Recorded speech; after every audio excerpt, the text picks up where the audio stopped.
I'll keep coming back to this again and again. This is Srila Bhaktivinoda Thakur's specific recommendation for how to progress in Krishna consciousness. This is technically called Namashraya Bhakti. You see, I've written here Namashraya Bhakti. Alright, let's get back. The eighth offense is stated thus: Dharma Vrata Tyaga Hutadi Sarva Shubha Kriya Samyam Api Pramada. It is offensive to consider the chanting of the Hare Krishna mantra to be a religious ritualistic ceremony. Performing religious ceremonies, following vows, and practicing renunciation and sacrifice are all materialistic auspicious activities. The chanting of the Hare Krishna Maha Mantra must not be compared to such materialistic religiosity. This is an offense at the lotus feet of the holy name of the Lord. The idea is all of those activities come within karma or jnana or yoga. They do not come inside bhakti. Bhakti is fully spiritual activity, and specifically pronouncing the Hare Krishna Maha Mantra is the topmost element of bhakti. In fact, that is exactly what is bhakti. Bhakti means we engage in activities which are very pleasing to Krishna, and Chaitanya Mahaprabhu taught us how to please Krishna by offenselessly chanting the Hare Krishna Maha Mantra. Okay. Pramada. Pramada, Prabhupada has explained, he has indicated elsewhere that we should not be inattentive, and therefore Prabhupada recommended that we should chant loudly. And Prabhupada's logic is that just as when cars are moving by the road, they often honk. And why do they honk? Honking basically means they're producing a loud sound in order to attract your attention. So he said a loud sound attracts attention. So like that, when we chant the Hare Krishna Maha Mantra loudly, then our mind is attracted, and in that way we can avoid this offense of being inattentive while chanting. It is easier to be attentive while chanting if we chant loudly. The ninth offense is described as follows: Ashraddhadhane vimukhe api ashrinvati yaha cha upadeshaha shivanamaparadha. It is an offense to preach the glories of the holy name among persons who have no intelligence or no faith in the subject matter. Such people should be given the chance to hear the chanting of the Hare Krishna mantra, but in the beginning they should not be instructed about the glories or the spiritual significance of the holy name. By constant hearing of the holy name, their hearts will be purified, and then they will be able to understand the transcendental position of the holy name. So first we make the faithless faithful, and then we talk about the glories of the chanting. So we distribute the Hare Krishna Maha Mantra to everyone, but at the same time we don't unnecessarily talk to them about the special and unique potency of the Hare Krishna Mantra, because they might simply criticize the Hare Krishna Mantra. They are already in a fallen situation. Why should we help them fall down even further? The 10th offense is as follows: Shrutepi nama mahatmye yah priti rahito naraha aham mamadi paramo namni sopya paradhakrit. If one has heard the glories of the transcendental holy name of the Lord, but nevertheless continues in a materialistic concept of life, thinking, I am this body and everything belonging to this body is mine, aham mameti, and does not show respect and love for the chanting of the Hare Krishna Maha Mantra, that is an offense. So if we don't take to the process of pronouncing, uttering, chanting the Hare Krishna Maha Mantra with sincerity and seriousness, and we are not interested in progressing towards pure devotional service to Krishna and ultimately love for Krishna, that is another offense. So when we chant the Hare Krishna Maha Mantra, we have to avoid these offenses. So Srila Prabhupada is talking about offenseless chanting of the holy names here. There are innumerable names of the Lord, both in India and outside, and all of them are equally good, because all of them indicate the Supreme Personality of Godhead. Nam Nam Akari Bahuda Nija Sarva Shaktis Tatrarpita Niyamita Smaranena Kalaha. So these holy names, of course, this is by our acharyas, specifically Acharya Bhaktivinoda Thakur, and in a book called Harinam Chintamani, he has dealt with all of this. Harinam Chintamani is a book which Bhaktivinoda Thakur composed on the basis of a book written by a disciple of Haridas Thakur. And in that original book, that disciple of Haridas Thakur has recorded a conversation between Acharya Haridas and Lord Chaitanya Mahaprabhu, where they had an extensive discussion about the chanting of the Hare Krishna mantra, and Srila Bhaktivinoda Thakur had represented it in the form of Harinam Chintamani, an important book. And there he explains that there are two types of holy names of the Supreme Lord. You have Krishna's primary names and you have Krishna's secondary names. His primary names are the names with which he is referred to in conjunction with his personal associates like Yashoda Nandana, Radha Vallabha, even Lakshmi Narayana, Sitapati.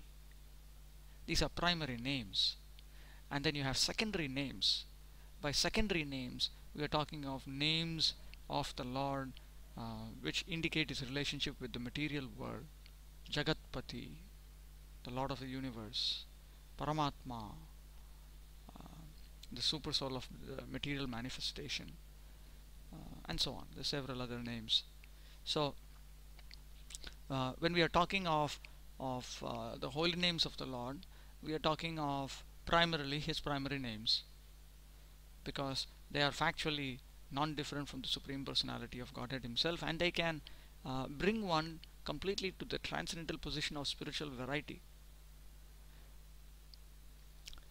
But because these 16 are especially recommended for this age, people should take advantage of them and follow the path of the great acharyas who attain success by practicing the rules of the Shastras, revealed scriptures.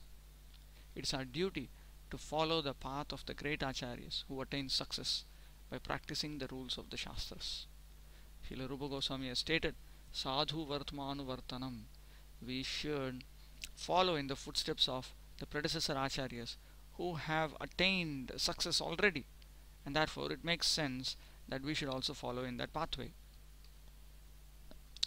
Look at this statement from the Skanda Purana, quoted by Acharya Rupa Goswami. Samrigya Shreyasam Hetu Pantha Santapa Varjita Anavapta Shramam Purve Yena Santah Pratasthire. One should strictly follow the easy path that the previous Mahajanas have accepted. That path bestows great auspiciousness and is devoid of all misery, saves us from unnecessary labor, and therefore we should just take shelter of this chanting of the Hare Krishna Mahamantra, because great souls have chanted and they have actually attained full Krishna Prema simply by chanting the Hare Krishna Mahamantra without offenses. And there have been many who have taken advantage of the process of Namashraya Bhakti. The simultaneous occurrence of the Lord's appearance and the lunar eclipse indicated the distinctive mission of the Lord. This mission was to preach the importance of chanting the holy names of the Lord in this age of Kali, quarrel. Lord Chaitanya Mahaprabhu came to deliver the Hare Krishna mantra. Here is an explanation from Chaitanya Charitamrita, Adi Leela chapter 3, which greatly details this.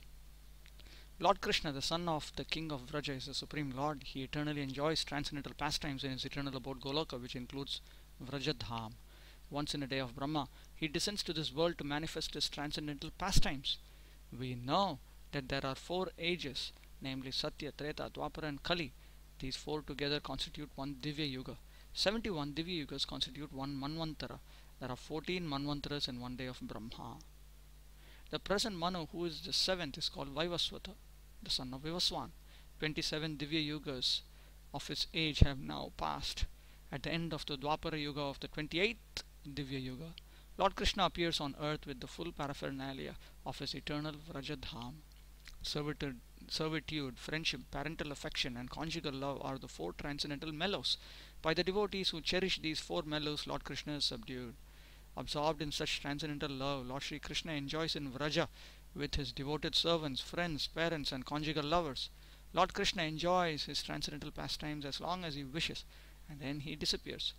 After disappearing, however, he thinks thus, for a long time I have not bestowed unalloyed loving service to me upon the inhabitants of the world. Without such loving attachment, the existence of the material world is useless. Everywhere in the world, people worship me according to scriptural injunctions, but simply by following such regulative principles, one cannot attain the loving sentiments of the devotees in Vrajabhumi.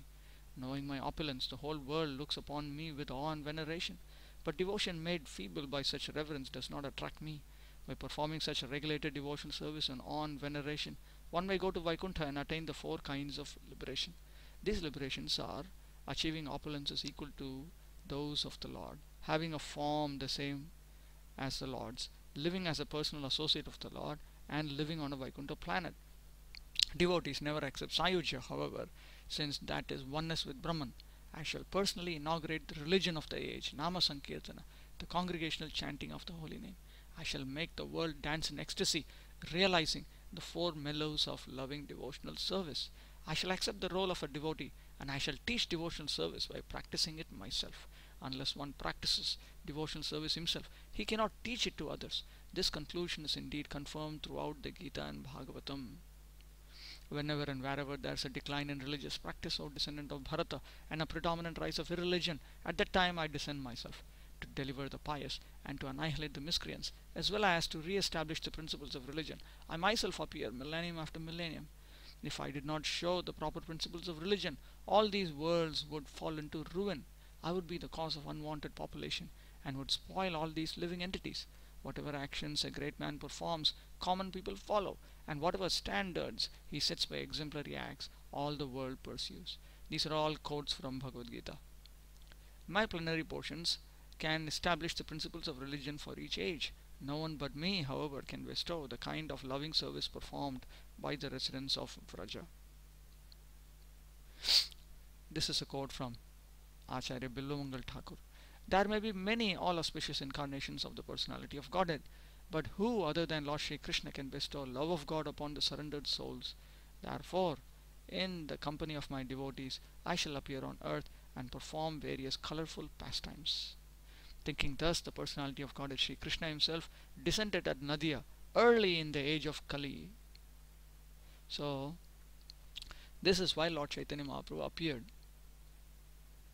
In this present age, quarrels take place even over trifles, and therefore the Shastras have recommended for this age a common platform for realization, namely chanting the holy names of the Lord.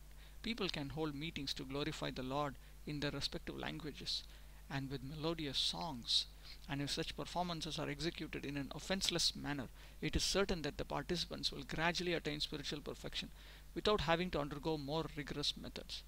The more rigorous methods are methods which have been spelt out for the previous yugas, the previous ages. Now we do not need to go through all of them. We simply need to chant the Hare Krishna Maha Mantra without offenses.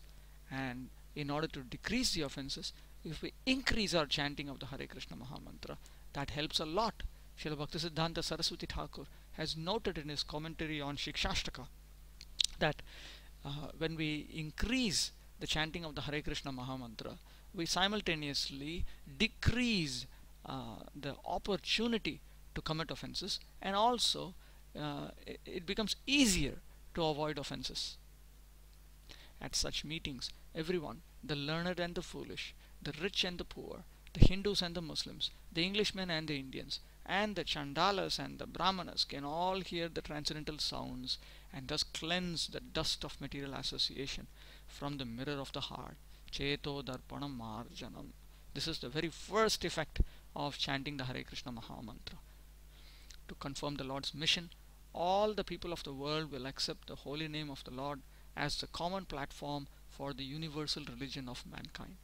This is the foundation of the Krishna consciousness movement.